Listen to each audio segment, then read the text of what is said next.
గురుబ్రహ్మ గురువిష్ణు గురుదేవో మహేశ్వర గురు సాక్షాత్ బ్రహ్మ తస్మై శ్రీ గురవే నమః. గావో మే అగ్ర సంతు గావో మే సంతు పృష్ఠుతః గావో మే హృదయ సంతు గవాం మధ్యే వసామ్యహం. ఓం శ్రీ గురుభ్యో నమః. కొలుగూరి న్యూస్ వీక్షకులకు కనుమ పర్వదిన శుభాకాంక్షలు. నేను మీ గాయత్రి శర్మ. ఈ రోజు జనవరి 15, 2026 గురువారం సంక్రాంతి సంబరాల్లో 3వ రోజైన కనుమ నాడు వ్యవసాయాన్ని సహకరించే పశువులను ప్రకృతిని ఆరాధించడం మన సాంప్రదాయం. పైగా ఈ రోజు గురువారం కావడం, విష్ణుమూర్తికి ఇష్టమైన ద్వాదశి తిథి ఉండడం మహా అద్భుతం. మరి ఈ రోజు తిథి నక్షత్రాలు ఎలా ఉన్నాయి, జ్యేష్ఠ నక్షత్రం ప్రభావం ఏమిటి, పంచాంగ రీత్యా పరిశీలిద్దాం. ముందుగా నేటి పంచాంగ వివరాలు. ఈ రోజు శుద్ధ ద్వాదశి. ఈ తిథి రాత్రి 8:15 వరకు ఉంటుంది.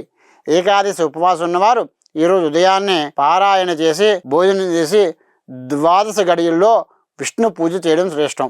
ఇక నక్షత్రం విషయానికి వస్తే ఇంద్రుడికి ఆధిపత్యం ఉన్న జ్యేష్ఠ నక్షత్రం ఈరోజు పూర్తిగా ఉంది.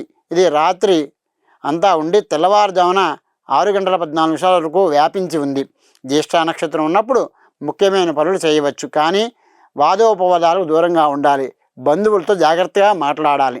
ఈరోజు పండగ వాతావరణం ఉన్నప్పటికీ కాలపురుషుడు కొన్ని సమయాల్లో జాగ్రత్తగా ఉండమని సూచిస్తున్నారు.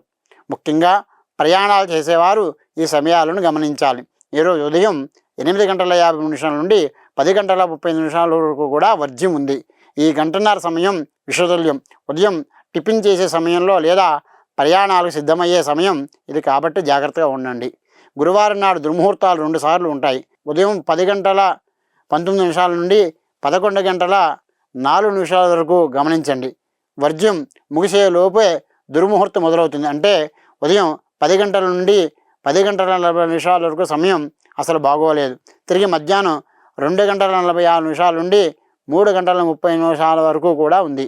ఈ సమయాల్లో ఎవరితోనూ గొడవ పడకండి. ముఖ్యమైన పనులు వాయిదా వేయండి. మరి మంచి సమయం ఎప్పుడు గురువుగారు అంటే పండుగ రోజు సాయంత్రం అద్భుతమైన సమయం లభించింది. అమృత గడియలు రాత్రి 8:20 నుండి 10:15 వరకు ఉన్నాయి. పగలంతా పండుగ హడావుడిలో ఉన్న ఈ రాత్రి సమయంలో ప్రశాంతంగా దీపం వెలిగించి ఇష్టదైవాన్ని స్మరించుకుంటే మనశ్శాంతి లభిస్తుంది. కుటుంబంతో గడపడానికి ఇది చక్కని సమయం. ఈరోజు కనుమ మరియు గురువారం కలయిక. మీ ఇంటి దగ్గర గోమాత ఆవు కనిపిస్తే తప్పకుండా అరటి పండ్లు లేదా నానబెట్టిన శనగలు తినిపించండి. గోపూజ చేయడం వలన 33 కోట్ల దేవతల అనుగ్రహం కలుగుతుంది.